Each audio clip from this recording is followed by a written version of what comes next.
अब मैं जा रहा हूँ। और ये बहना, महाराज जी को जबरदस्ती भोजन करवाना। आप बढ़िया मौका मिल गया। बोलो आनंद कंद की।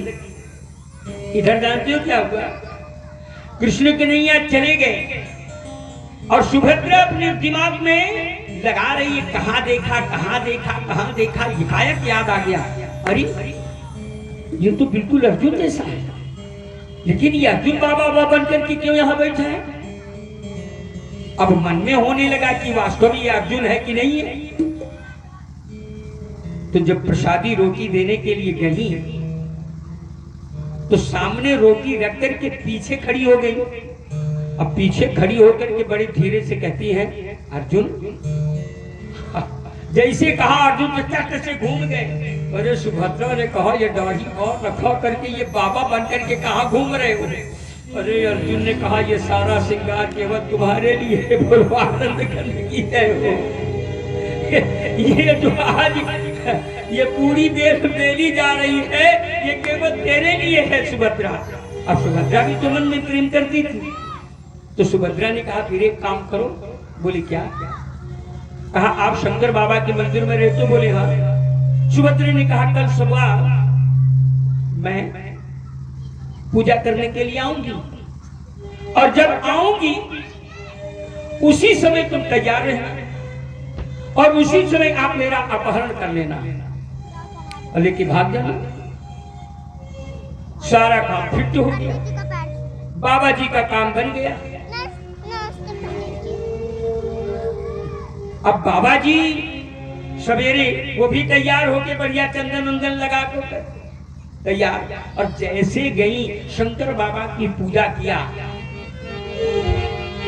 वंदे देवं उमापतिं सुरगुरुं वंदे जगत्कारणं वंदे पन्नगभूषणं मृगधरं वंदे पशूनां पतिं वंदे सूर्य शशांक नयनं वंदे मुकुंदा प्रियं वंदे भक्त जनाश्रयं च वरदं वंदे शिवं शंकरं। परम गई, भगवान भोलेनाथ के चरणों में प्रणाम किया, उनका विधिवत पूजा किया, माता गौरी के भी चरणों में प्रणाम किया, और प्रणाम करके आज अपने मन की दुखड़ा बताती है कि हे माता, तू तो सबके मन में वास करने वाली है, सबके अंतर आत्मा को जानने वाली है।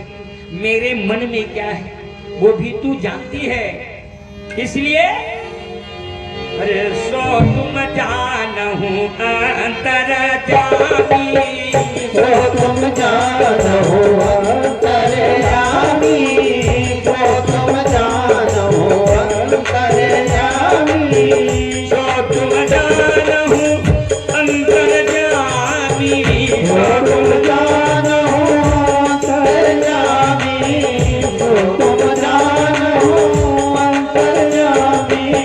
पुरबहु मोर मनोरथ स्वामी, पुरबहु मोर मनोरथ स्वामी, पुरबहु मोर मनोरथ स्वामी।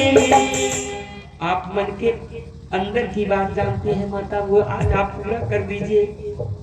परम मां भगवती प्रसन्न होकर के आशीर्वाद दे दिया, और जैसे मंदिर के बाहर निकले, अर्जुन अपना दिव्य रथ सजा करके बैठा था। तुरंत सुभद्रा का हाथ पकड़ा और पकड़ के रथ में बैठा लिया। लेकिन जानते हो क्या किया? जो कृष्ण कन्हैया ने किया था वही अर्जुन ने भी किया। कृष्ण कन्हैया भी रथ की डोरी रुक्मणी को पकड़ाया, तो ये जनाब भी रथ की डोरी सुभद्रा को पकड़ा दिया। अब सुभद्रा सर पर भगाती चली जा रही है, और ये सरकार सुभद्रा के पीछे खड़े हैं। शोर मच गया, लोग भाग के पहुंच गए बरदाऊ भैया के पास। अरे कहा महाराज गजब हो गया। बोले क्या हुआ? अरे कहा वो बाबा जो था ना वो गड़बड़ कर गया। बोले क्या हुआ? अरे कहा वो बाबा बहना को लेके भाग गया। बोलो आनंद कंद की। इतना ही सुनना था मेरी बेटियों की बलदाऊ का तो पारा गरम। जोर जोर चिल्लाने लगे कन्हैया। अब कृष्ण कन्हैया की तो सारी पूरी बोल गई। 4-5 बार बुलाने के बाद बड़े धीरे से आए, मन बना के खड़ा हो। क्या हुआ? अरे कहा कुछ सुनो। बोले क्या हुआ? अरे कहा वो जो बाबा था ना, वो बहना को लेके। भगवान कृष्ण कहने लगे भैया मैं इसीलिए आपको मना करता हूं कि बाहरी आदमी बिना जाने पहचाने घर के अंदर नहीं रहना चाहिए। अब हम क्या करें? आप ही तो गए तो लिया करके आए। आप कम से कम इतना तक आप नहीं समझ पाए कि हाँ वो आदमी है कैसा, क्या करता है, कहाँ का है, न कुछ पता न जता। अब क्या करें बताओ? अरे कहा क्या न करे, नारायणी से न सजा। अगर वो धरती के अंदर भी छुपा होगा ना तो चाल के निकाल देंगे। चलो। भगवान श्री कृष्ण कन्हैया बोले एक बात कहूं भैया, आप बुरा तो नहीं मानोगे? बोले बोलो। कहा देखो भैया, आखिर सुभद्रा बहना का विवाह तो किसी ने किसी से कर नहीं था। और अगर मान लीजिए सुभद्रा ने अपने मन से ही अगर किसी से विवाह कर लिया तो जाने दीजिए, जो हो गया सो हो गया। इतना सुनते हो तो बलदाऊ जी अपना हल मोसर तैयार कर लिए। बोले कन्हैया हाथों में चूड़ियां पहन ले, होठों में लाली लगा करके साड़ी पहन करके बैठ जा। इतनी बड़ी बेइज्जती हमारी हो रही है और तू कहता है कि जो हो गया सो हो गया। चल दिए। तो कृष्ण कन्हैया सोचने लगे हे भगवान अगर ये कहीं चले गए तब तो फिर अर्जुन का जिंदा बचना मुश्किल। बोले चिंता मत करो, चिंता मत करो, रुको रुको रुको, हम भी चल रहे। अब एक रथ पर दोनों भैया तैयार हो गए, चल दिए, बढ़ाया रथ और आगे जाकर के अर्जुन के रथ को पकड़ लिया।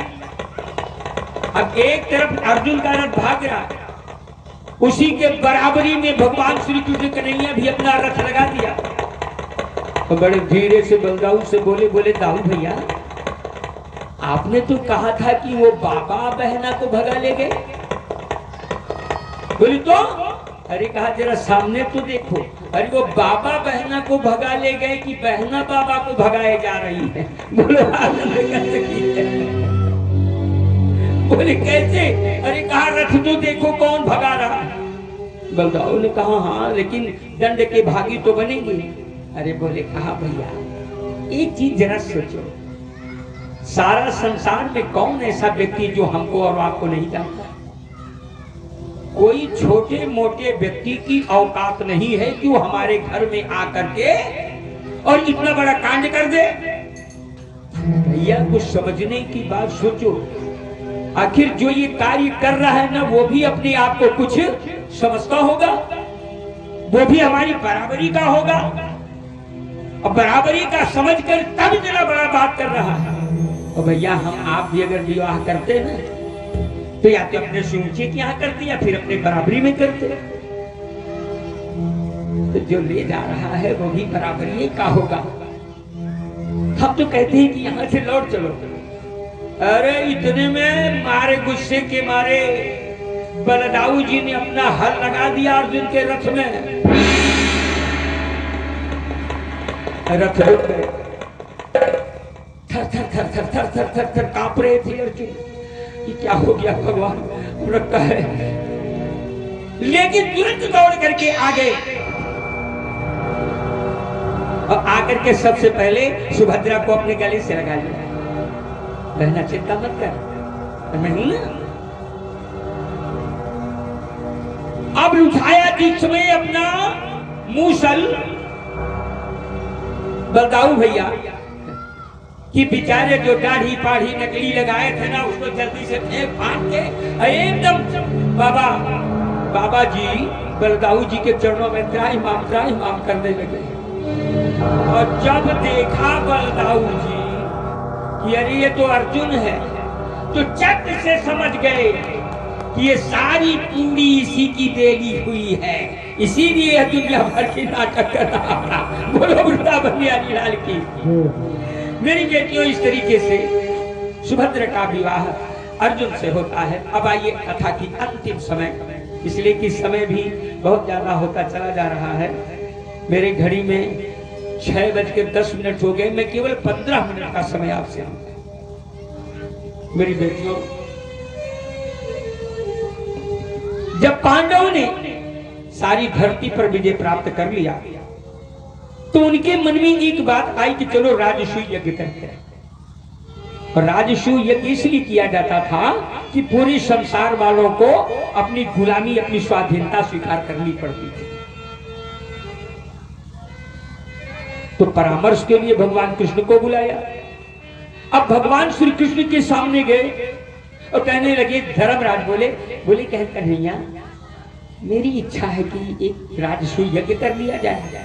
तो भगवान श्री कृष्ण कन्हैया ने कहा कि देखो, ये तो बहुत सुंदर आपकी सोच है, लेकिन महाराज आपको चिंतन करना पड़ेगा कि अभी आप पूरे विश्व को जीत नहीं पाए हैं।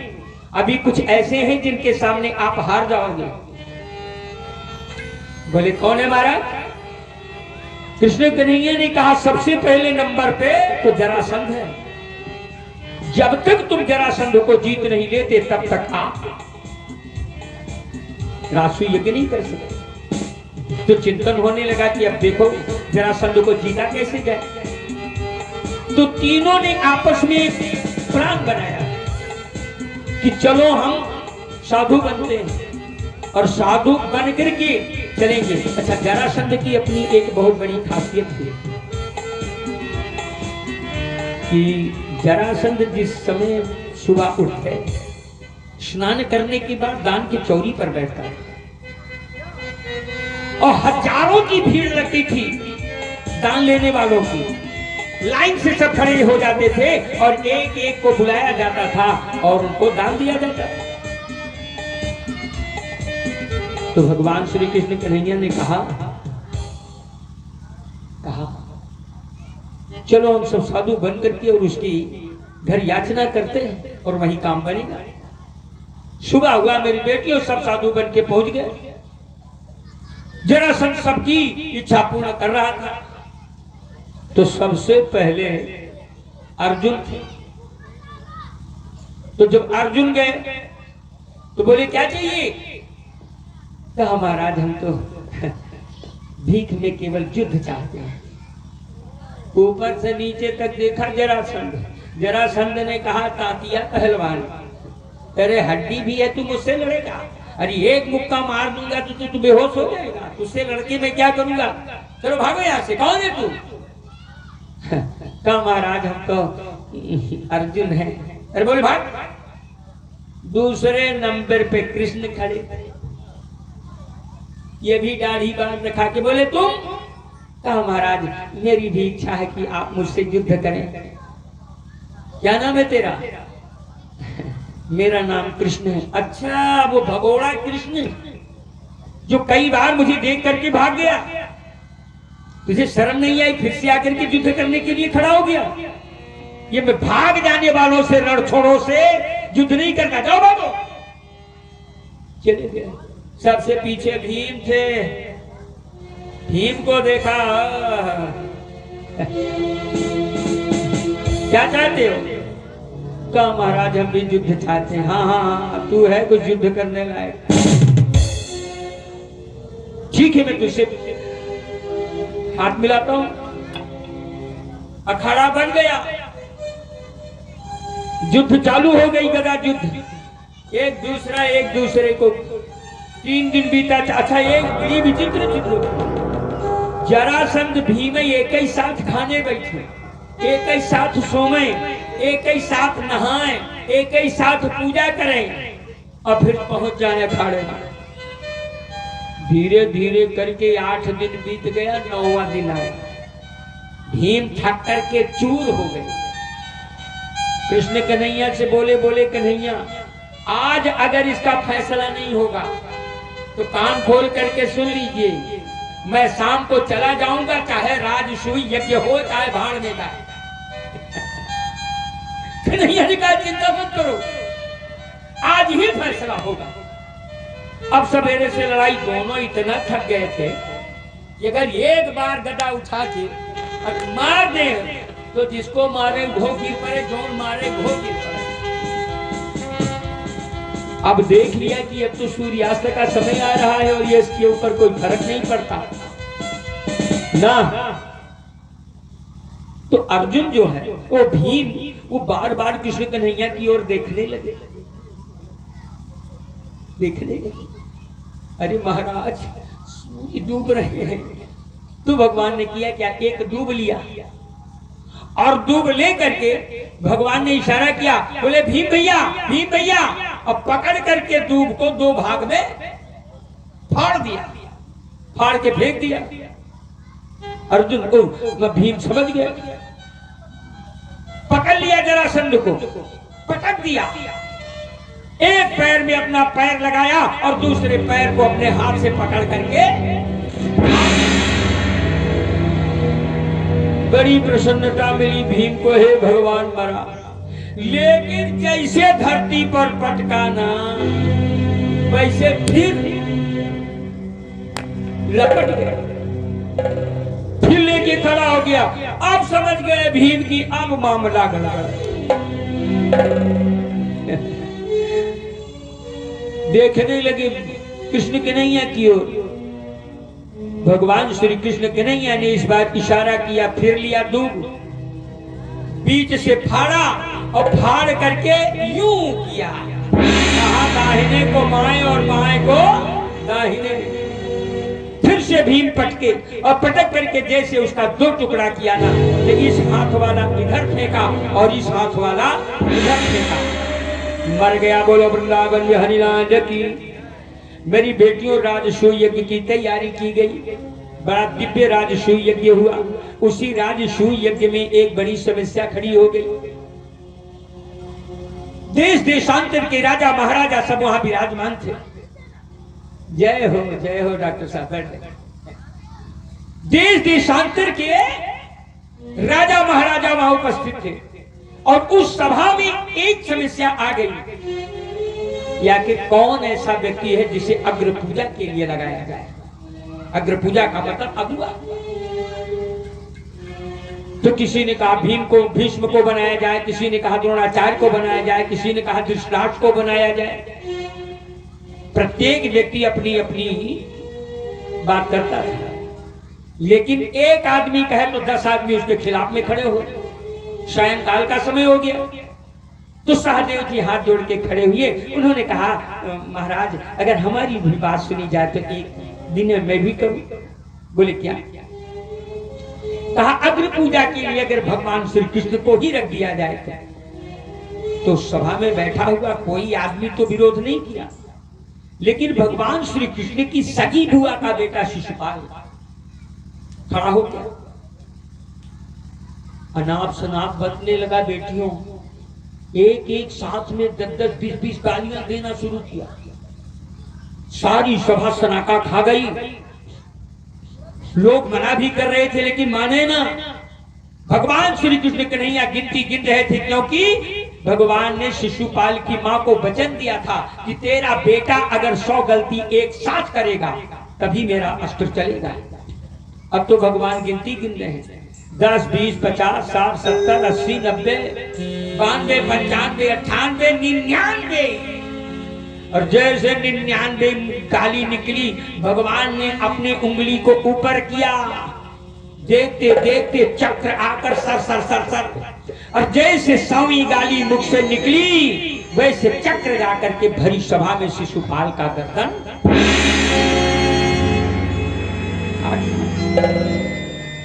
हाहाकार मच गई, सारे राजा महाराजा भाग गए।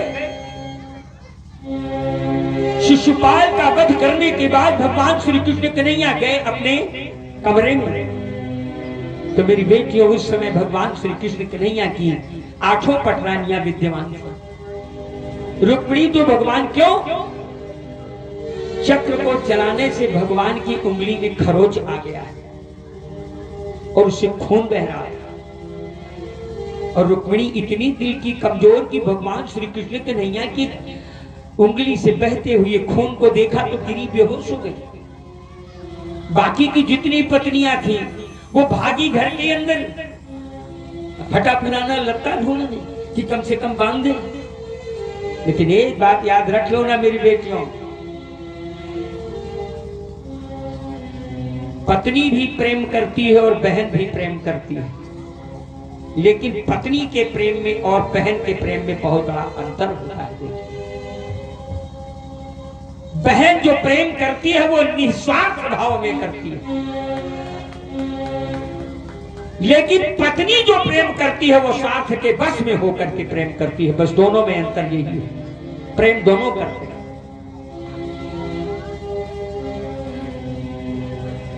रुक्मिणी इत्यादि रानियां सब भाग करके कमरे में जाकर के फटा चिथड़ा लत्ता ढूंढ रही थी, लेकिन वही बहना खड़ी थी द्रौपदी। और द्रौपदी की साड़ी में मेरी बेटियों चढ़ाऊ साड़ी थी, सोना चांदी हीरा मोती जवाहरात मूंगा माणिक पन्ना पुखराज लगे हुए थे। लेकिन आज भैया की उंगली में बहते हुए खून को जिस समय बहना देखी ना, तुरंत उसने अपना आंचल फाड़ दिया। भगवान श्री कृष्ण कन्हैया नाराज हो गई, इतनी कीमती साड़ी तूने क्यों फाड़ दी? द्रौपदी ने कहा महाराज जरा चिंतन करो भैया, धागे हैं या भागे जो बढ़े नहीं आगे, अब भाग उन्हीं के जागे जो कटी उंगली में लागे हैं। इतनी बड़ी जो मेरी जरायु साड़ी है ना, ठीक नहीं है, इनकी कोई कीमत नहीं है। कीमत तो आज केवल उतने फाड़े हुए की हो गई जो आज मेरे भैया की उंगली में लगी। भगवान श्री कृष्ण कन्हैया ने उसी समय द्रौपदी को आश्वासित कर दिया, देवी बहना कभी अगर मुझे आवश्यकता पड़ी ना तो तेरा भैया तेरे साड़ी के एक एक धागे का कर्ज उतारेगा। और एक बार बता दूं, जिसमें राजसूय यज्ञ का समापन हो गया, सब अपने अपने घर को चले गए, दुर्योधन को जबरदस्ती भीम ने रोक लिया। कहा यार चलो आज हमारा इंद्रप्रस्थ तो देखो आप कैसा है। वो बड़ा विचित्र बना था बाबू साहब, जहां आंखों से दरवाजा दिखाई देता था ना वहां दीवार होती थी, और जहां दीवार दिखाई देती थी वहां दरवाजा होता था। जहां पानी दिखता था वहां सूखा होता था, और जहां सूखा होता था वहां पानी दिखता था। इतना विचित्र मतलब। अब बेचारा उसको क्या समझ में आ गया। आगे चला आंगन में तो देखा पानी भरा है, तो लगा अपनी धोती समेटने। अरे भीम ने कहा क्या यार धोती समेट रहे, चलो आगे। लेकिन जब आगे गया तो देखा सूखा सूखा, और सूखा सूखा समझ करके जैसे पांव रखा वैसे दराम से। अरे भीम ने कहा क्या करते हो यार, आगे निकल करके गए। अब बेचारा सोचा कि ये दरवाजा है, तो दरवाजा समझ करके घुसा, लेकिन घुसा तो दीवार से टकरा गया। वहीं बगल में द्रौपदी खड़ी थी। बड़े ध्यान से सुनना मेरी बेटियों, द्रौपदी वहीं खड़ी थी, और ये देख करके तुरंत द्रौपदी के मुख से बड़ा गंदा शब्द निकल गया। द्रौपदी हंसी और बोल गई कि अंधे का बेटा अंधा ही होता है। याद रख लो मेरी बेटियों, वाणी को बहुत संभाल करके बोलना चाहिए। अगर आपकी वाणी कहीं फिसल गई तो मेरे प्यारे, गोली तो कम असर करती है लेकिन बोली बहुत असर करती है। आज ये शब्द दुर्योधन के मन में गड़ गए। दुर्योधन लौट करके तो चला गया, लेकिन रात दिन द्रौपदी की वो भाषा, अंधे का बेटा अंधा होता है। और एक दिन इस कदर से ऊब गया अपनी तलवार निकाल करके स्वयं अपना गला काटने के लिए जा रहा था, पीछे से शकुनी आके पकड़ लिया। अरे बांधे क्या, रोने लगा दुर्योधन। सारी बात बताई। शकुनी ने कहा ये मेरे बाएं हाथ का खेल है बेटा, मैं बदला ले लूंगा। बोले कैसे? कहा तुम्हें केवल एक काम करना होगा, महाराजा सिर से जाकर के और उनसे केवल ये परमिशन ले लीजिए कि उसी सभा में बैठ करके हम लोग जुआ खेलेंगे। दुर्योधन ने कहा ठीक है।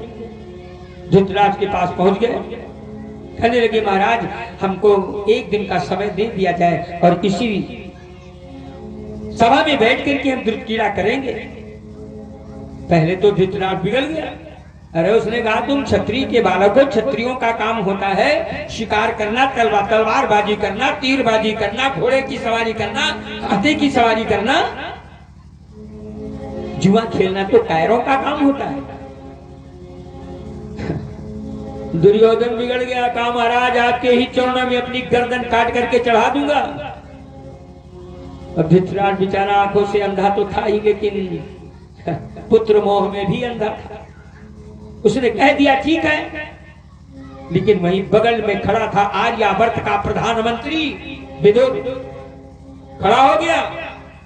उसने कहा खबरदार महाराज जी, आप ये मत सोचना कि आप यहां स्वतंत्र राजा हैं। जनता की सेवा करने के लिए आप राजा बनाए गए हैं। आपके मन में अगर जनता और पुत्र में अंतर हो गया तो फिर आप राजा बनने के लायक नहीं है, क्योंकि राजा के मस्तिष्क में सारी की सारी जनता ही उसकी पुत्र होती है। और याद रख लीजिए महाराज, कहा नालायक बेटा तजो, बेटा अगर नालायक निकल जाए तो उसका त्याग कर देना चाहिए। नालायक बेटा तजो, तजो स्वार्थी यार। मित्र अगर स्वार्थी हो तो तुरंत संबंध तोड़ देना चाहिए। नालायक बेटा तजो, तजो स्वार्थी यार। अनिर्मोही भ्राता तजो, भाई अगर निर्दयी हो तो भाई से भी संबंध खत्म कर देनी चाहिए। हर निर्मोही भ्राता तजो, और तजो निर्लज्जी नारी।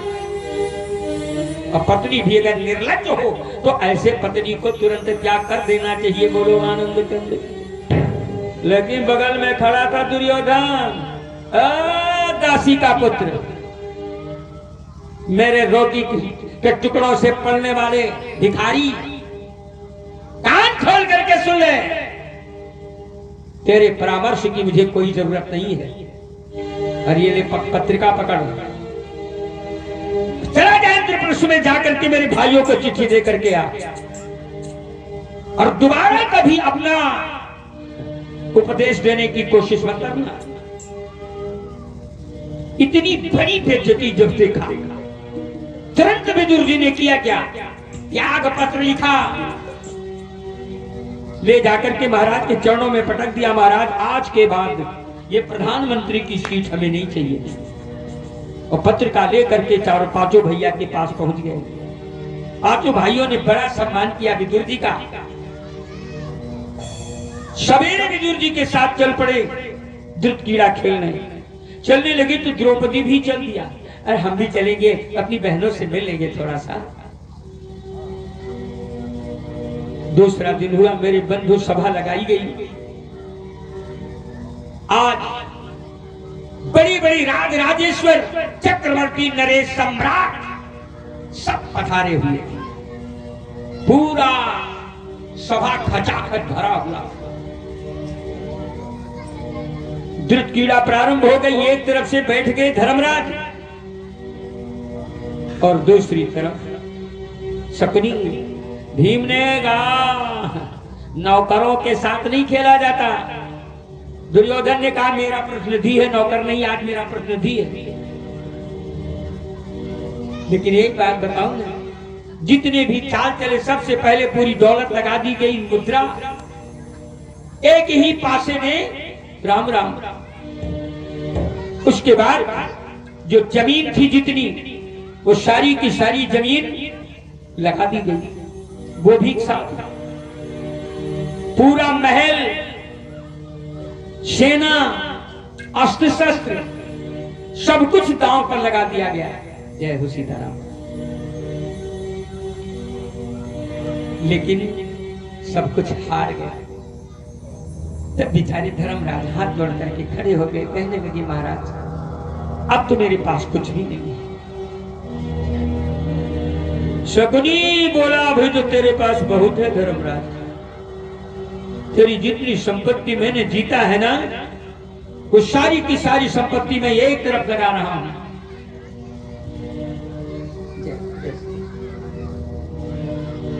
बदले में तू कोई एक भाई लगा दे। तो हारा हुआ जुआरी क्या क्या कर सकता है मेरे प्यारे, आप समझ लीजिए।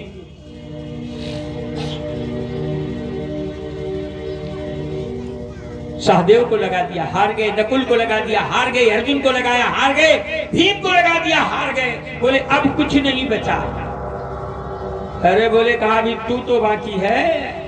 अरे धर्मराज है, हो सकता है तेरी चाकी चल जाए तो सारी की सारी संपत्ति एक बार में ही जीत जाएगा।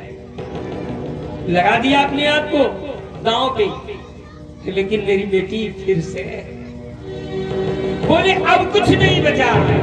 शकुनी मुस्कुरा के बोला अभी तो अंतिम दांव बाकी है। तुझ सहित पांचों भाई, तेरी जीती हुई सारी सेना, महल, सारी संपत्ति एक तरफ रख रहा, लगा दे द्रौपदी को दांव पे। धर्मराज लालच में आ गया, लगा दिया दांव पे। और जिस समय दांव पे लगाया तो द्रौपदी भी मेरी बेटियों, जिस समय द्रौपदी हारी, बड़ी जोर से पूरे सभा में ठहाका लगने लगा। चारों तरफ हा हा हा हा की आवाज आने लगी। और बीच सभा से खड़ा होकर के दुर्योधन अपने जंघे में ताव दिया और ताव दे करके अपने भाई दुशासन से कहता है, दुशासन जरा वो 5-5 पतियों के साथ रमण करने वाली उस वैश्या को पकड़ करके ले आ, और ले आकर के मेरे जंघे पर बिठा दे। आज मैं संसार वालों को बता देना चाहता हूं कि दुनिया वालों, अंधे का बेटा अंधा होता है। दुशासन भी कोई कम नहीं था, 10,000 हाथियों का बल उसके पांव में था। मस्त हाथी की चाल में पहुंचा और जाकर के सीधी द्रौपदी का बाल ही पकड़ा। द्रौपदी चिल्लाने लगी, अरे क्या करता है दुर्योधन, तेरा दिमाग खराब हो गया, तू अब सारी संस्कृति सारी सभ्यता भूल गया। दुशासन ने कहा चल जहां मैं ले चल रहा हूं। द्रौपदी रोने लगी। द्रौपदी ने कहा दुशासन समझ जा, अरे मैं सभा में जाने लायक नहीं हूं, मैं इस समय एक वस्त्र हूं। नहीं माना।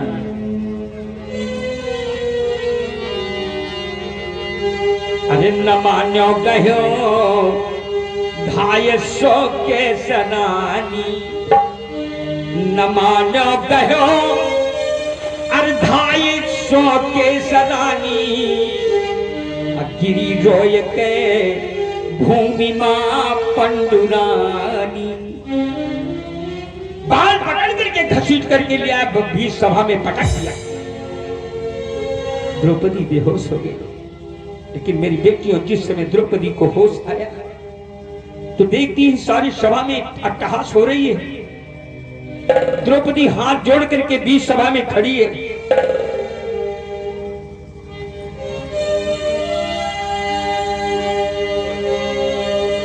तो कहा कि कैसो समाधि के भई बीनी ठाढ़ी, अगोहार सबई के हुम बोला तनाही। किसी ढंग से संभाल करके जिसमें द्रौपदी खड़ी हुई, एक एक व्यक्तियों का नाम ले लेकर के पूछ रही है। सबसे सामने ऊंचे सिंहासन पर भारत का राष्ट्रपति भीष्म पितामह बैठा है। पहली गुहारी द्रौपदी ने लगाया, हाथ जोड़ करके प्रणाम किया। बोली बाबा मैं आपसे एक प्रश्न करना चाहती हूँ, आप मेरे प्रश्न का उत्तर दे दीजिए। बाबा भीष्म पितामह के मुंह से आवाज नहीं आ रही है। द्रौपदी ने भीष्म पितामह से पूछा, बाबा जरा ये बताओ ये कहां का न्याय है? दंड पाने वाले को दंड बताया नहीं गया और दंड पहले दे दिया गया। कम से कम मैं कौन सी अपराध किया हूं कि इस अपराध का दंड मुझे मिल रहा है, वो तो बताना चाहिए। तकई शिव समारी के भैली निठारी अगोहार सबई केहू बोला नहीं। अभी समद्रोण चचा बिदुरऊ रहे बैठा लपे मुंह खोला नहीं। तो कैसा नहीं दर पार कन्याऊ अन्याय तुला पर तोला नहीं। तो एहो भी तो दादा का भाईली कि तोहर जी भी आ काहे डोला नहीं। सामने गुरु द्रोणाचार्य बैठे थे। द्रौपदी चिल्लाई, गुरुदेव क्या यही शिक्षा आपने अपने शिष्यों को दिया है कि एक अबला नारी को पकड़ करके लिया करके भरे दरबार में उसकी बेइज्जती की जाए? भारत का प्रधानमंत्री विदुर बैठा था, लेकिन जिस समय ये स्थिति हुई विदुर सभा का त्याग करके चला गया। लेकिन एक बात याद रख लो मेरी बेटियों, कहा गया है कि बनी के मुखड़े पर लाखों निशार होते हैं, लेकिन बनी की बिगड़ जाए तो दुश्मन हजार होते हैं। आज द्रौपदी की तरफ से बोलने वाला कोई नहीं है। किसी ने 2 लाइन गजल की लिखा है कि आराम के साथी क्या क्या थे, हाँ आराम के साथी क्या क्या थे। अरे जब बात पड़ा तब कोई नहीं। आराम के साथी क्या क्या थे, जब बात पड़ा तब कोई नहीं। आराम के साथी क्या क्या थे, जब बात पड़ा तब कोई नहीं। आराम के साथी क्या क्या थे, आराम के साथी क्या क्या थे, जब बात पड़ा तब कोई नहीं। जब बात पड़ा तब कोई नहीं। जब बात पड़ा तब कोई नहीं। ये दुनिया है अपने मतलब की, ये दुनिया है अपने मतलब की, दुनिया में किसी का कोई नहीं। ये दुनिया है अपने मतलब की, दुनिया में किसी का कोई नहीं। ये दुनिया है अपने मतलब की, दुनिया में किसी का कोई नहीं बोल रहा है। सामने भीम बैठा था। द्रौपदी की नजर पड़ गई भीम के ऊपर। ओ बड़ बोले बोलने वाले भीम, ये पेट फुला के बैठा है, तेरे ही पत्नी के साथ इतना बड़ा अन्याय अत्याचार हो रहा है और तेरी भी मुश्किल गई है। बड़ा बड़ा दावा करता था द्रौपदी तेरी और अगर कोई देखेगा तो उसकी आंख निकाल लूंगा। आज क्या हो रहा है? लेकिन एक बात बताऊं ना मेरी बेटियां, कानून के शिकंजे में हाथ फंसे हुए, क्योंकि गुलाम को बोलने की इजाजत नहीं दी जाती। कहा कि भीमा कई मूड़ी पताला गड़ी, आबा पारा था आखी उठावा नहीं। झुंडा के झुंडा नरेशान है, अधूरा जो धान के समझावत नहीं। कहाया हरी अब कहा करी कि भैया पीरना का छुभावत नहीं। अगाढ़ जमुना ये तना पारतई, द्रौपदी तो का गोहरावत नहीं। मेरी बेटी द्रौपदी जब समझ गई कि इस दुनिया में मेरा कोई नहीं है, तब भगवान श्री कृष्ण को याद करती है और भगवान से कहती है महाराज कि अंतरा जामिनी हे भगवान अब दया माया सागर हो रखवारी अब बूढ़ा कई गजरा खाली हो अब प्रहलाद को राखे हो खंभा मझारी असबरी कार जूठन पैरली हो कहा सबरी कार जूठन पैरली हो अकबर तू जाकर सुंदर रूप निहारी आवहु आज बचावहु लाज सभा के ही मध्य में होता उधारी।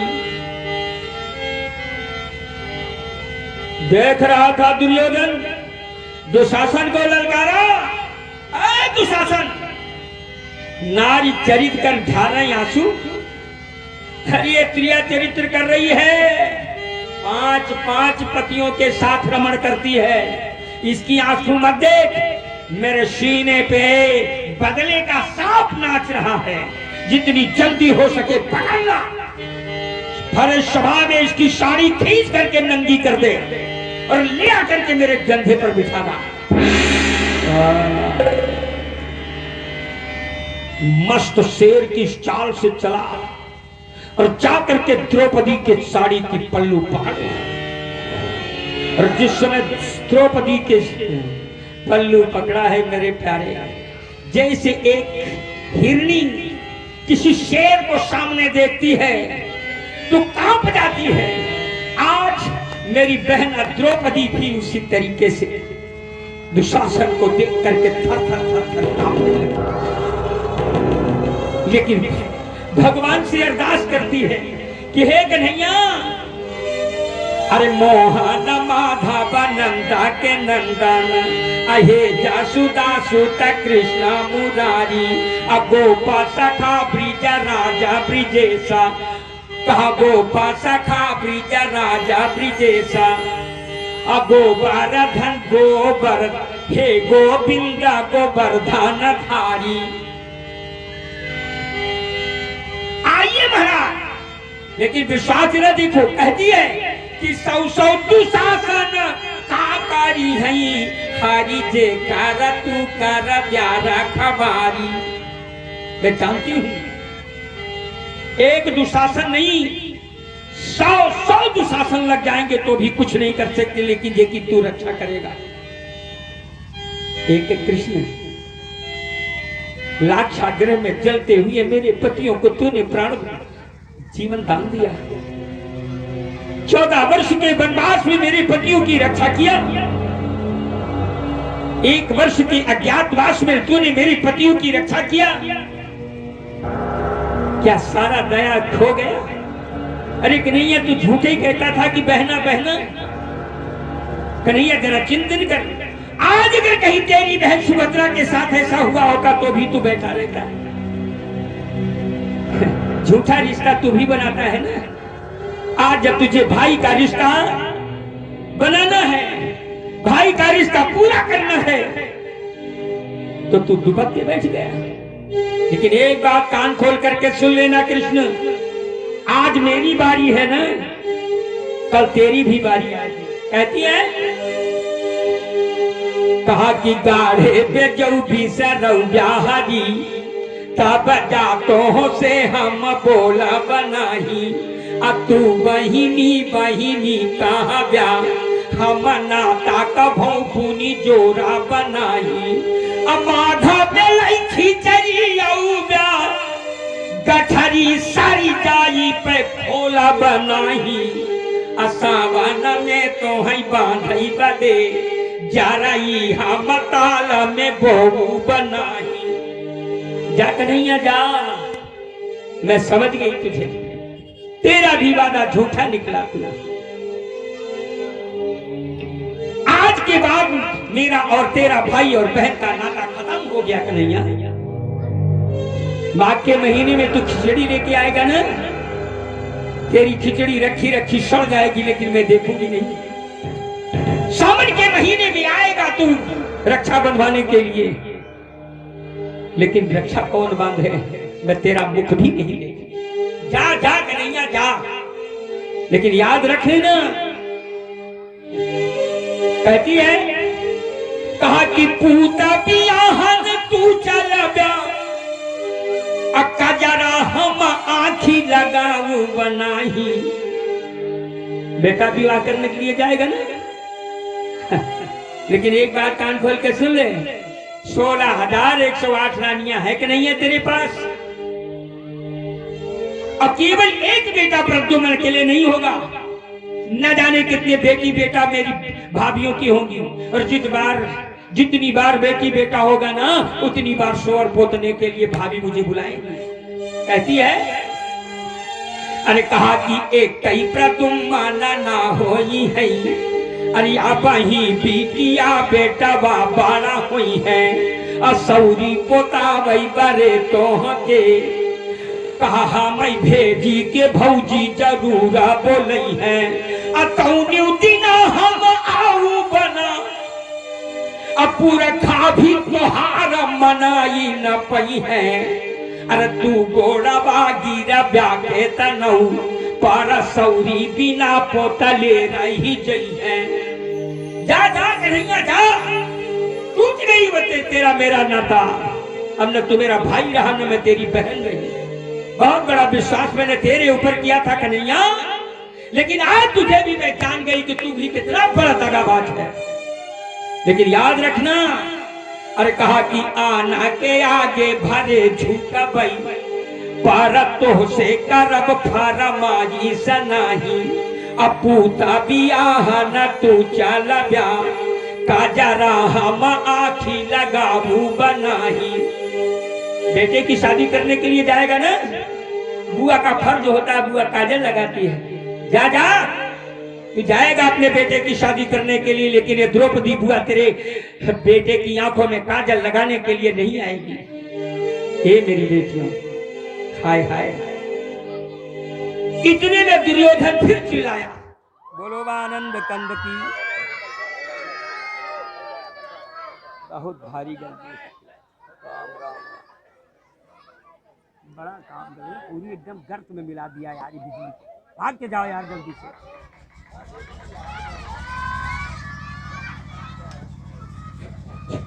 बोले वृंदावन बिहारी लाल की। आपकी दृष्टि हमारी ओर हो मेरे बंधुओं। दुर्योधन फिर चिल्लाया, क्या तू स्त्रिया चरित्र में लग गया है? हाय हाय, देखो कैसा सती बन रही है, 5 पतियों के साथ रमण करती है, फिर भी अपने आप को सती बता रही है। अरे दुशासन, मेरे कलेजे में आग लगी है दुशासन, एक बार बुझा दे। भरी सभा में पहले इसकी साड़ी खींच करके नंगी कर दे, फिर मेरे जंघे पर ले आकर के बिठा दे, और मैं दुनिया वालों को बता दूं कि देख, अंधे का बेटा अंधा होता है। मेरी बेटियों, दुर्योधन की कहनी पर दुशासन आंचल पकड़कर टाइट किया, और जिस समय आंचल पकड़ करके टाइट किया, पहले तो द्रौपदी अपनी इज्जत को बचाने के लिए मेरी बेटियों पूरी ताकत लगाई थी कि मेरी पल्लू ना खुलने पाए, लेकिन एक तरफ 10,000 हाथियों का बल वाला, दूसरी तरफ एक अबला नारी, और जैसे झटका दिया तो द्रौपदी के हाथ छूट गए। द्रौपदी ऊपर की ओर हाथ दिया और कन्हैया से बोली कि कन्हैया, ये मेरी अंतिम पुकार है, अगर इस बार तू नहीं आया तो मेरा विश्वास टूट जाएगा। कन्हैया, अभी अंत तक मेरा अभी भी विश्वास बना हुआ है। ललकार उठी दुशासन को, कहने लगी, दुशासन, मैंने सुना है कि तेरी बाहुओं में 10,000 हाथियों का बल है। दुशासन कुटिल मुस्कान मुस्काया, बोला तो द्रौपदी ने कहा, तेरे 10,000 हाथियों के बल की कसम, जिस मां ने तुझे पैदा किया उसके गर्भ की कसम, जिस दूध को तू पी करके बड़ा हुआ उस दुख की कसम, तेरे भाई जवानी की कसम, खींच ले मेरी साड़ी को। और यहां जो कुत्ते बैठे हैं दिखा दे एक नारी के जिस्म को, ये कुत्ते देख ले। लेकिन यहाँ जितने बैठे हो, मैं केवल एक बात करना चाहती हूँ, अगर कहीं तुम्हारी आंखों के सामने तुम्हारी बहन के साथ, तुम्हारी पत्नी के साथ, तुम्हारी माँ के साथ, तुम्हारी बेटी के साथ अगर ये क्रिया किया गया होता, क्या स्थिति होती? क्या तमाम दीन कर करके बैठे रहते? कहती है, कहा कि हमारी योरिया सब देखाता है, ये करियोरिया केहू देखाता नहीं। कहा कि हमारी योरिया सब देखाता है, ये करियोरिया केहू देखाता नहीं। सासू जेठानी खड़ी देवरानी, आई पापिया का केहू रोकाता नहीं। कहा या हरी हमरे ऊपर फटहिलू गरी केहू फेंकत नहीं। अगाढ़ जमुना ये तना पारतई, द्रौपदी तोह का गोहरावत नहीं। कन्हैया, आज सबकी नजर मेरी तरफ है, लेकिन है सभा में बैठने वालों को, तुम्हें चुल्लू भर पानी में डूब करके मर जाना चाहिए। जरा उसको देखो। कहा कि सिया के देखा, कहा सिया के रोवाता देखी के गीध, तब आखी के आगे न पापा का रैले। रावण गीधा में का समता, पर चौचा न मारी के युद्ध करैले। अरे कहा कि देश वो है, अपन देश वो है, पर ऊती नवा कहवा चली गईले।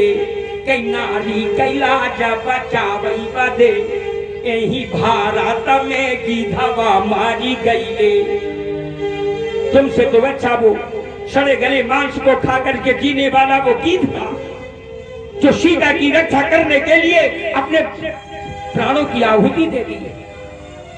लेकिन अंत में जानते हो क्या हुआ? इतना बड़ा विश्वास आ गया द्रौपदी को।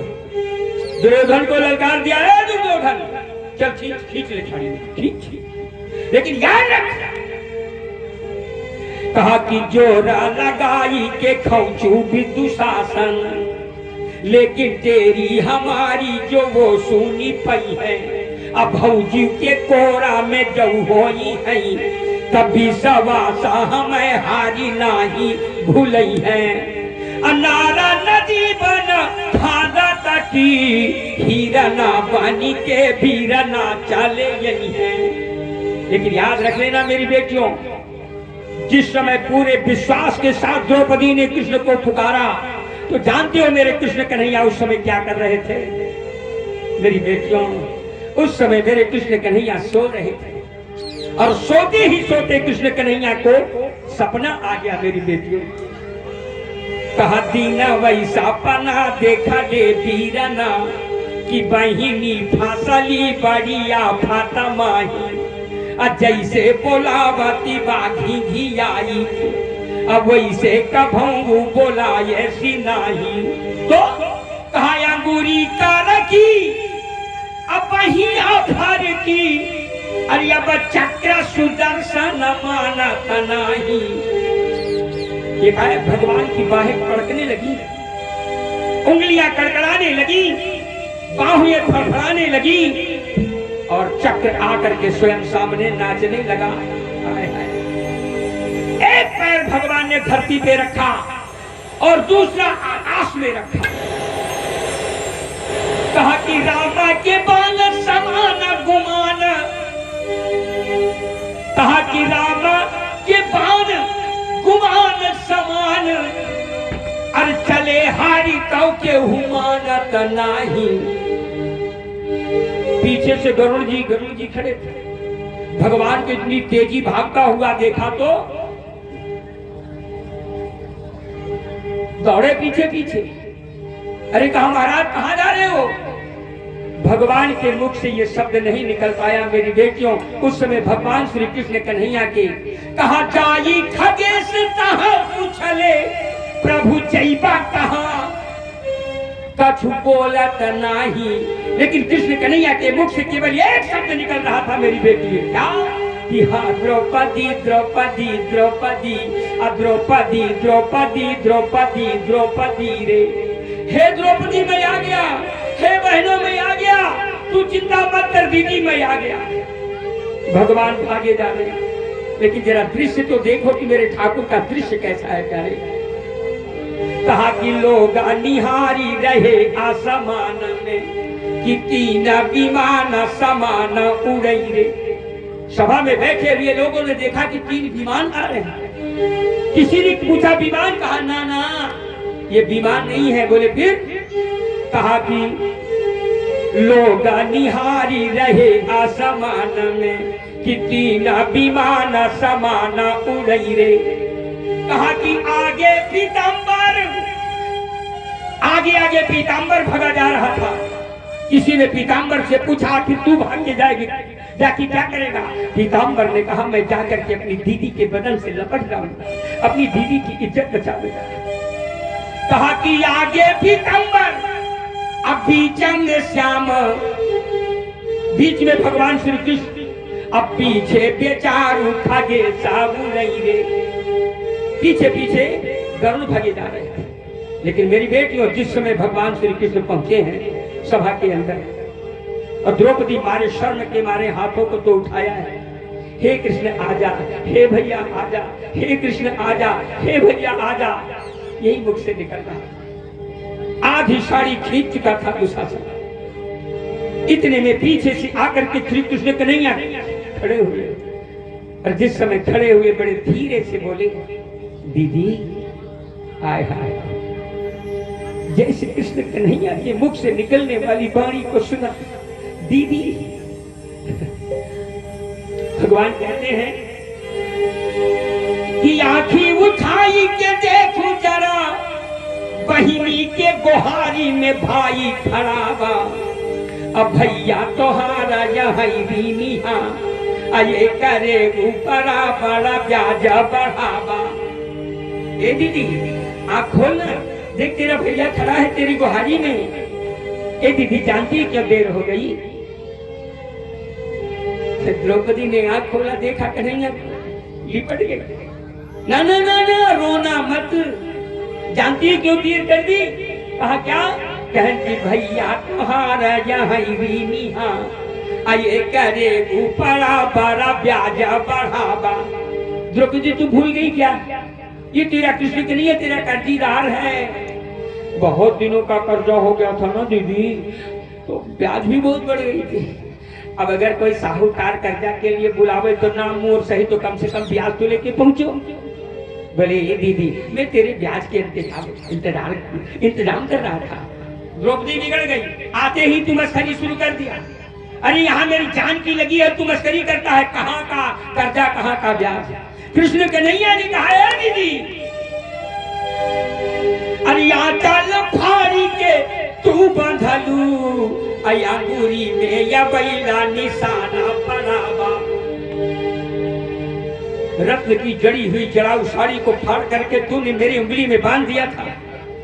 ये देख ना दीदी देख, अभी तक वो निशान पड़ा है। और एक बात बता दूं, कहा कि लाज तोहार, कहा लाजा तोहार दिया जा में राखब, कहा लाजा तोहार दिया जा में राखब, अमूर तोहार परा का परावा। लज्जा तो मैं केवल तेरे ब्याज में रखूंगी दीदी, लेकिन तेरा मुंह आज तक नहीं दे पाऊंगा। लेकिन एक बात बताऊं, बड़े ध्यान से सुनना। जैसे ये शब्द सुना ना, दुशासन खड़ा था। अरे दुशासन हंसा बड़ी जोर से। ओ गोपियों के साथ रास रचाने वाले, गली गली मिश्री माखन मांग के खाने वाले चोर, ये वृंदावन नहीं है, ये हस्तिनापुर है। यहाँ मेरी चलती है, तेरी नहीं चलती। भगवान श्री कृष्ण कन्हैया ने कहा, फिर दुशासन कान खोल के सुन ले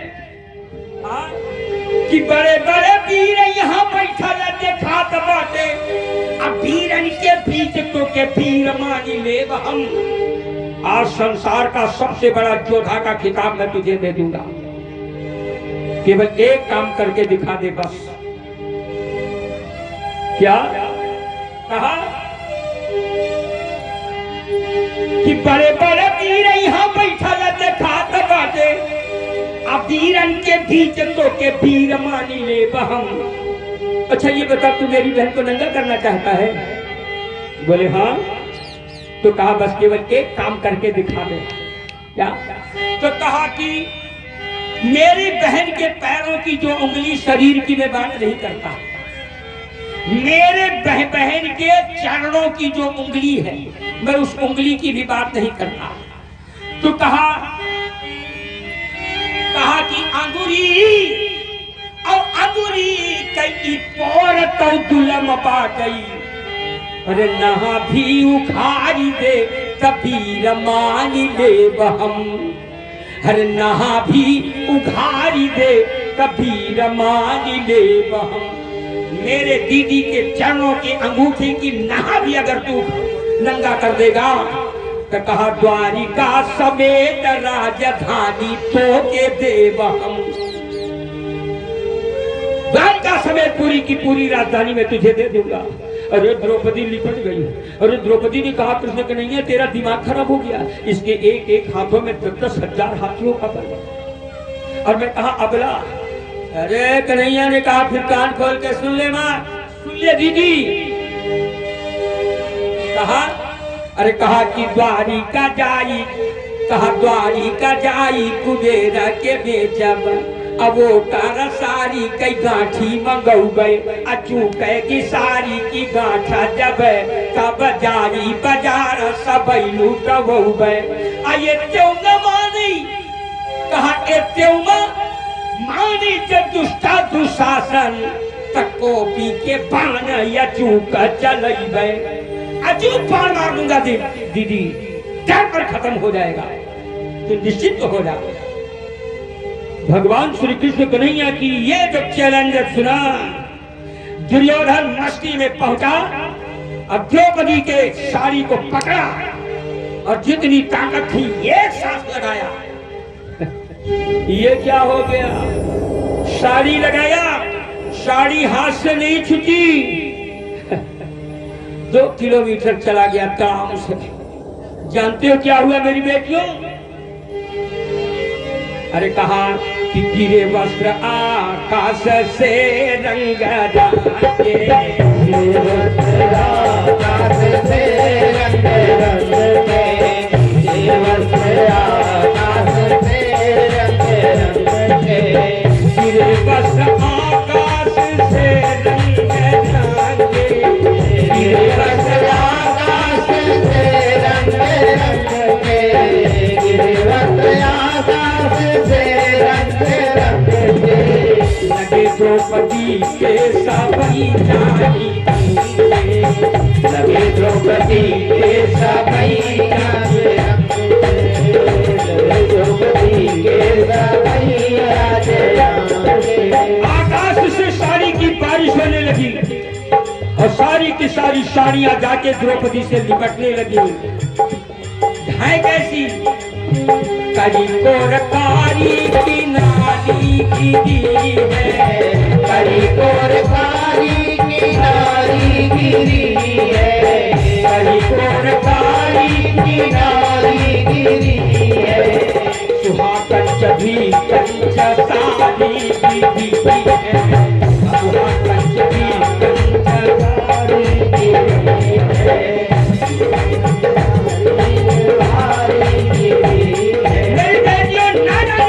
कलर की रेशमी सूती ऊनी बरस रही है साड़ियां, बराबर द्रौपदी के अंग में चिपकती चली जा रही है। दुशासन दोनों हाथों से खींच रहा है। साला दुशाला त्रिशाला की रे है, साला दुशाला त्रिशाला की रे है, साला दुशाला त्रिशाला की रे है,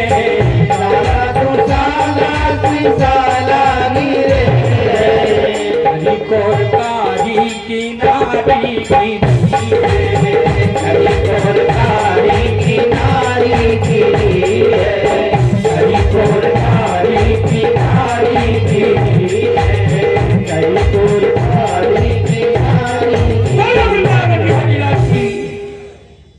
खींचते खींचते जानते हो क्या हो गई, पागल हो गया। कहन की खींचा तो खींचा तो खींचा तो खींचा, अरे खींचा तो खींचा तो रोबई ला गई। अब खींचा तो खींचा तो खींचा तो खींचा, हे शेर जी, अरे खींचा तो गावई ला गए। पागल हो गया, पागल, बेहोश होके गिर पड़ा। इतनी साड़ियां गिरी थी, तीनों लोग 14 भुवन साड़ी के अंदर आ गई मेरे प्यारे। आज मेरा ठाकुर स्वयं वस्त्र का रूप धारण कर लिया। बोलिए वस्त्रांबर भगवान की। माता कुंती को पता चला, माता कुंती भाग करके आई, भाई सभा में खींच करके चाटा मारा दुर्योधन को। तो एक नारी को पतंगा समझता है, एक नारी को वासना की मूर्ति समझता है। देख लिया एक नारी में कितनी बड़ी ताकत होती है। अगर मुझे पता चल जाता पहले तो मैं जन्म लेते ही तेरा टेटुआ दबा करके मार दिया। पांडवों की पूरी हारी हुई जितनी संपत्ति थी सब वापस कर दी। आज एक सासू हो करके बहू के चरणों में आकर के नतमस्तक हो गई। देवी आज तूने एक नारी जाति की लाज बचा लिया। बोलो आनंद कंद की। मेरी बेटियों मैं क्या बताऊं, अंत में 5 मिनट बस में और याद रखना, सुदामा जी के विषय में कहा गया है आज तक ये चीज जो है वो एक गुप्त ही है। लोग कहते हैं कि सुदामा जी के पिता कौन थे, माता कौन थे। सुदामा के माता पिता को कहीं कोई कुछ पता देता कहीं नहीं लिखा। मैं तो आज 30-40 साल से कथा बोल रहा हूं, मेरे तारे बहुत ढूंढने का प्रयास किया, नहीं मिला। सुदामा के विषय में केवल एक शब्द कहा गया है, क्या? विप्र सुदामा बसत है सदा आपने धाम, भिक्षा करी भोजन करे ये जपे हरि नाम। केवल भगवान का नाम स्मरण करते हैं। गांव का न पिता का न माता का कोई अता पता नहीं है। और भागवत में तो सुदामा का नाम भी नहीं लिखा है। भागवत में केवल लिखा गया है कि एक ब्राह्मण थे। बोलो आनंद कंद की। भगवान श्री कृष्ण की दोस्ती और सुदामा की दोस्ती तो आज मिसाल है ना मेरे प्यारे। मैंने आदमी कहता नहीं कि एक कहती राजा दयु तो एक कहती भी, अब न कहा, इसलिए कि पूरा लाइव चल रहा है। बोलो आनंद कंद, बोलो आनंद कंद की जय। आपकी दृष्टि एक तरफ कहा भगवान श्री कृष्ण कन्हैया और एक तरफ कहा सुदामा। संदीपन गुरु के पास दोनों ने एक ही दिन एडमिशन लिया था। और संजोग देखो कि संदीपन गुरु के हॉस्टल में एक ही कमरे में दोनों रहते थे। भगवान श्री कृष्ण कन्हैया ब्राह्मण के बड़े प्रेमी थे, तो सुदामा जी की खूब सेवा करते थे। बड़ी गहरी दोस्ती हो गई। और जिस दिन विद्या अध्ययन समाप्त हुआ, विद्यालय से ले लेके डिग्री जाने लगे, तो जाते जाते कृष्ण कन्हैया ने सुदामा से कहा था, बोले भैया सब कुछ भूल जाना, मुझे मत भूलना, अच्छा, पर जब कभी मेरी याद आए ना जरूर मुझसे मिलने चले आना। लेकिन एक बात याद रख लो मेरी बेटियों, कहा कि जन्मे है एक संग में,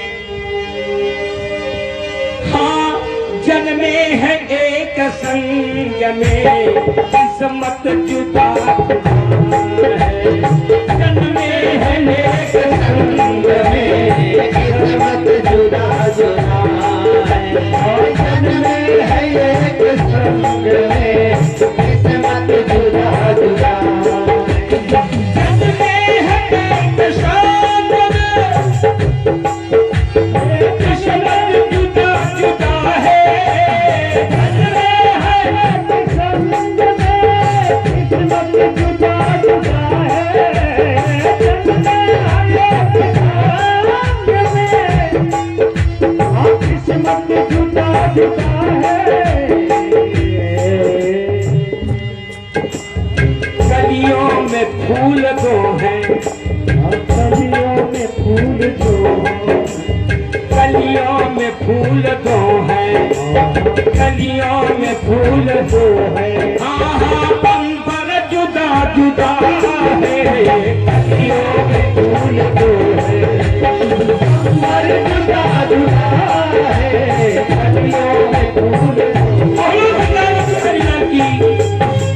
ऐ मेरी बेटियों, दोनों जिस समय जुदा हुए अलग हुए तो एक तो द्वारिका का द्वारिकाधीश बन गया, लेकिन दूसरे के और जानते हो क्यों हो गया, ऐसा क्यों हो गया?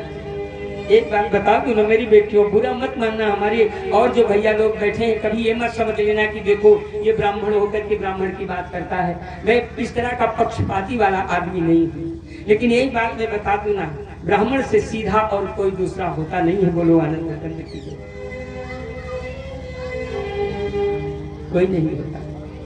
हाँ, बस ब्राह्मण को परशुराम बनने के लिए प्रेरित मत करो, हो गया। भगवान श्री कृष्ण कन्हैया और सुदामा एक साथ पढ़ रहे हैं। एक दिन माता ने लकड़ी के लिए भेज दिया, बेटा चली जाओ दोनों भैया लकड़ी ले आना। बड़े ध्यान से सुनना, ऐसा क्यों हो गया, क्यों कृष्ण राजा बन गए और क्यों सुदामा गरीब बन गया, जरा 2 मिनट के लिए ध्यान से सुनना। दे दिया चना, बेटा रास्ते में भूख लगी ना तो चबा लेना। लेकिन देखिए जैसे पहुंचे जंगल में लकड़ी तोड़ने लगी, वैसे भयानक काली घटा घेर लिया, भयंकर पानी बरसने लगा, चारों तरफ अंधकार हो गया, जंगल के रास्ते के चिन्ह सब मिट गए। रात होने लगी, जाए कैसे, रात भर गुजारना है। सुदामा किए क्या, एक पेड़ के ऊपर चढ़ गए, कृष्ण कन्हैया नीचे बैठे। सुदामा वो चना निकाल करके खाने लगे, उनकी दांत का चकट के बोले। कृष्ण कन्हैया ने पूछा, अरे सुदामा तुम खा रहे हो क्या? यार मुझे भी बड़ी भूख लगी है, दे दो ना भाई। सुदामा ने कहा तेरा दिमाग खराब है, मारे झाड़े के मारे कटकटा रहा है दांत और तुझको लग रहा है कि मालपुआ खा रहा हूं। ऐसा क्यों? एक ब्राह्मण बगैर भगवान को भोग लगाए हुए कभी प्रसादी मुंह के अंदर नहीं डालता। आज मेरा ठाकुर खड़ा है, सुदामा अच्छी तरह से जानता है, लेकिन ठाकुर को भोग नहीं लगाया, पूरा का पूरा खा गया। क्यों? बहुत बड़ी राज है मेरी बेटियों। जो चना आज सुदामा के पास है ना, वो चना बड़ा विष वाला है। एक बूढ़ी थी ब्राह्मणी, लोगों के घर से मांग मांग कर के कुछ थोड़ा सा चना इकट्ठा किया। एक रात में उस बूढ़ी के घर में चोरी हो गई मेरी बेटी, और चोरों ने बूढ़ी की जो चने की पोटली थी ना, उसी पोटली को चुरा करके भाग गए। सवेरा हुआ, उस बुढ़िया को जब पता लगा कि मेरी पोटली नहीं है, तो बुढ़िया ने श्राप दे दिया, मेरे गरीब की संपत्ति को चुरा करके जाने वाले जो भी व्यक्ति इस चना को खाएगा वो पूरे उम्र दरिद्र हो जाएगा। और वो चोर किया क्या, एक बनिया के घर में गए, बेच दिए, और वो सेठ वही चना लिया करके संदीपन गुरु के आश्रम में दे दिया। आज वही चना उठा करके माता ने सुदामा को पकड़ा दिया। सुदामा जानते हैं कृष्ण मेरा बहुत भगत है, कृष्ण मेरी बहुत सहायता करता है, कृष्ण मेरी बहुत सेवा करता है, लेकिन आज ये पूरा का पूरा चना मैं खाऊंगा, इस कन्हैया को नहीं दूंगा। मैं जिंदगी भर दरिद्र बन के रहूंगा, लेकिन मैं अपने कृष्ण को दरिद्र नहीं होने दूंगा। और यही कारण था मेरे बंधु, बोलो आनंद, यही कारण था। चने का प्रभाव पड़ गया। 3-3 दिन 4-4 दिन तक सुदामा के घर में भोजन नहीं बनता था। लड़के जब भूख के मारे रोने लगी तो माता सुशीला झूठी कड़ाही खटर खटर करे, और बच्चे इंतजार करते करते सो जाया करते। चिंतन करना। एक दिन लक्ष्मी जी भगवान से लड़ गई, रुक्मिणी, अरे कहने लगी तुम कितने बड़े निर्दयी हो, जरा सोचो। एक दिन सुदामा के घर में कुछ नहीं था, पूरा भांड देखा, केवल एक चावल बचा था, उस एक चावल का भात बनाया गया। और वो वही पूरा का पूरा चावल ले जाकर के कृष्ण कन्हैया को भोग लगा दिया गया। ये देख करके माता रुक्मिणी रोने लगी, बोली इतने निर्दयी हो गए, वो तुम्हारा मित्र है, तुम्हारे लिए कितना बड़ा त्याग किया है और तुम जाते नहीं। कृष्ण कन्हैया ने कहा रुक्मिणी अगर मैं एड़ी से चोटी तक का जोर लगा दूं ना तो भी कुछ रहेगा नहीं, बड़ा विचित्र है। बोले नहीं नहीं जाओ। रुक्मिणी के लड़ने से कृष्ण कन्हैया आज एक पंडित जी बन गए, बूढ़े बूढ़े भिखारी, और बन करके जाके दरवाजे खड़े हो गए, जोर से चिल्लाए भवत भिक्षाम देहि। अब सुशीला बिचारी के पास कपड़े नहीं थे मेरी बेटी, एक फटा हुआ कंबल था, वही काला काला ओढ़ के बिचारी दरवाजे के भीतर से आड़ में खड़ी हो गई। कहीं जाना है।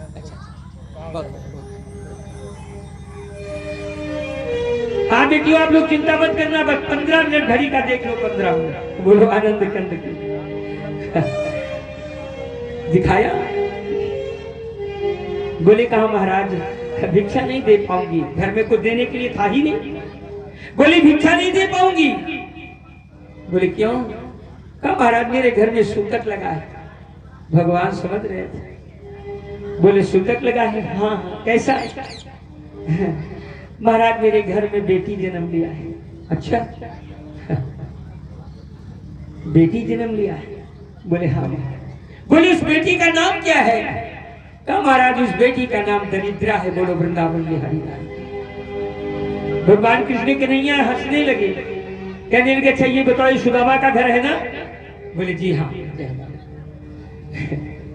बोले सुदामा का घर? बोले हाँ सुदामा का घर है। और एक बात बता, सुदामा की यही स्थिति है। अरे देवी तुमको पता नहीं है कि सुदामा और कृष्ण ये दोनों बड़े अच्छे मित्र हैं? सुशीला ने कहा जी नहीं हमको तो नहीं मालूम। अरे कहा कितना भोला आदमी है, बताइए भी एक छोटे से विधायक से अगर जानकारी हो जाए तो आदमी फूला फूला नहीं कर फिरता कि मेरा विधायक से बड़ा संबंध है। और वो तो त्रैलोकीनाथ है, उससे इतना बड़ा संबंध होते हुए भी सुदामा ने किसी से नहीं बताया। बस कृष्ण कन्हैया तो सुशीला को बताने आए थे, चले गए। और शाम को जब सुदामा जी लौट गया तो सुशीला खड़ी हो गई। अरे कहा महाराज पागल हो गए हो, इतने बड़े द्वारिकाधीश आपके मित्र हैं और जाओ। आने के लिए तैयार नहीं थे लेकिन ठेल ठाल करके भेज दिया। लेकिन जिस समय भगवान श्री कृष्ण के दरवाजे पर पहुंचते हैं सुदामा जी तो भगवान का घर नहीं समझ पाते। किसी से पूछा है भैया सुदामा जी कृष्ण जी का घर कहाँ है? उसने कहा महाराज वो जहाँ द्वारपाल लोग खड़े हैं। और जिस समय द्वारपालों के सामने गए सुदामा जी हाथ जोड़ करके पूछने लगे भैया ये कृष्ण का घर है? द्वारपालों ने कहा हाँ हाँ। कहा महाराज एक काम कर दो। बोले क्या? कहा केवल ये काम, ये संदेशा जाकर के मेरे कृष्ण को दे दीजिए कि तेरा मित्र सुदामा पाड़े आया हुआ है। लेकिन जिस समय वो जाता है और इनकी हुलिया देख के अंदर से तो खूब हंसता है। बताइए दुगड़ी का 3 आदमी वो कहता है कि कृष्ण का मित्र। उस समय भगवान रुक्मिणी के साथ बैठे थे, वो गया द्वारपाल और जा करके भगवान से कहता है, कहा किसी सा पगाना झगाता न में प्रभु जाने को आही बसे के ही ग्रामा। अब धोती फटी सी लटी दुपटी आरु पाया उपा न की नहीं सामा। अब पूछत दीन दयाला को धामा, अब बतावा का आपन नाम सुदामा। तो महाराज एकदम फटा चीथड़ा आदमी है, धोती में तो 3-3 बार उसमें डोरा चल चुका है, न सर पे पगड़ी है, न तन पे कपड़ा है, न पैरों में जूता है। और महाराज जो आपको कह रहा कि बड़ा सच्चा मित्र है। तो कन्हैया ने कहा कुछ नाम बताया? बोले हाँ। क्या? अरे वो अपना नाम सुदामा पाड़े बता रहा है। हे मेरी बेटियों, जैसे उसके मुख से सुदामा पाड़े निकला ना, मेरा कन्हैया लट्टू हो गया।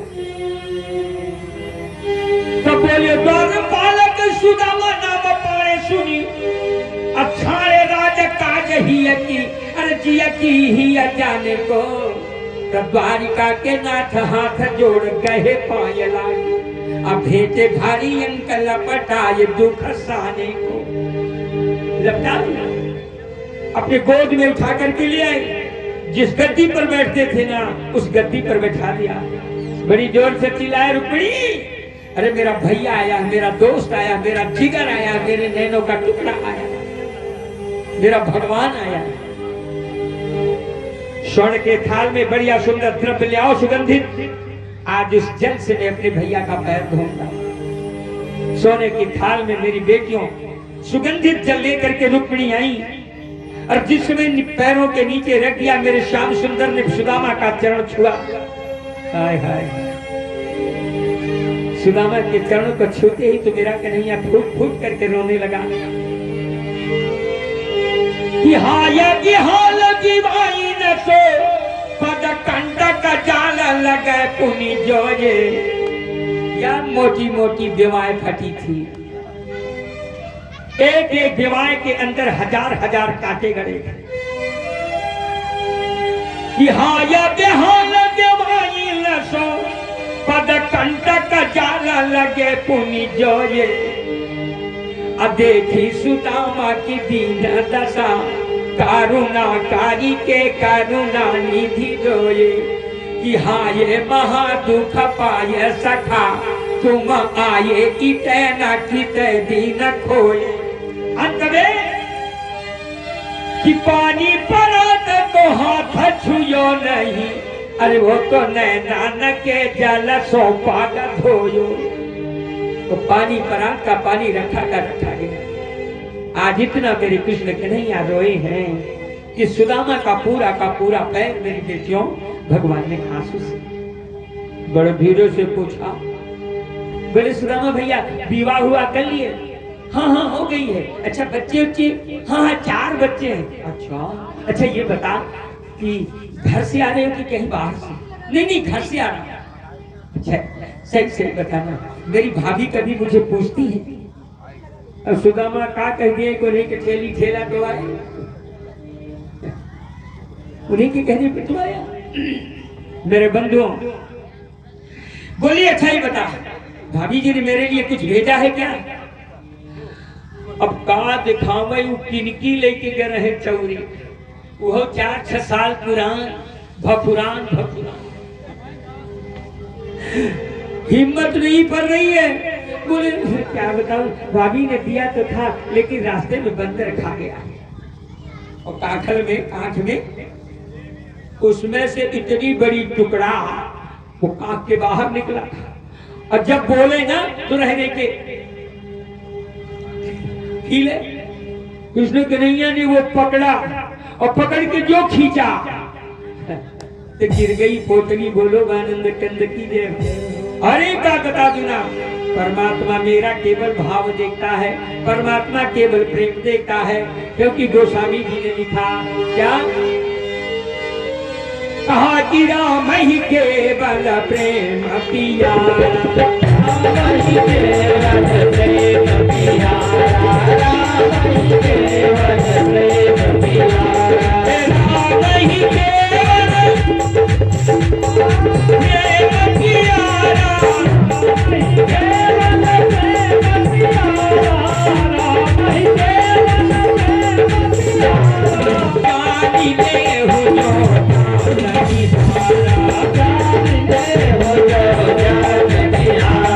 जानी ले हो भगवान को तो प्रेम प्यारा है ना। सेठ जी भखूरा चावल, वो भी किनकी। तुरंत भगवान ने एक मुट्ठी उठाया और भर लिया और लगे छमाना चालू कर दिया। बगल में रुक्मिणी बैठी थी, बेचारी मुंह बंद करके हंसने लगी, हे भगवान आए कहीं कुछ होता तो अलग की बात। जय हो गजब गजब, बोलो वृंदावन बिहारी लाल की। बैठो बैठो बैठो बैठो, सभी का बहुत बहुत स्वागत है। ये हमारे द्वारपाल लोग भी आ गए मोछा ओछा लेके। चलो सामने ऐसे बैठ जाओ, उधर ऐसे आओ, उधर आप उधर बस। बोलो वृंदावन बिहारी लाल की। आपकी दृष्टि हमारी ओर हो, बड़े ध्यान से सुनना। दूसरी मुट्ठी उठाए फिर चबाए, लेकिन जैसे तीसरी मुट्ठी को उठाया है कि वैसे ही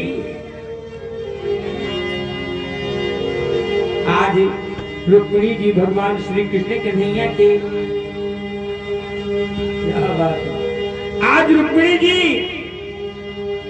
श्री कृष्ण कन्हैया का हाथ पकड़ लिया, कहती हाथ गयो का बलाता वही, हाथ पकड़ लिया,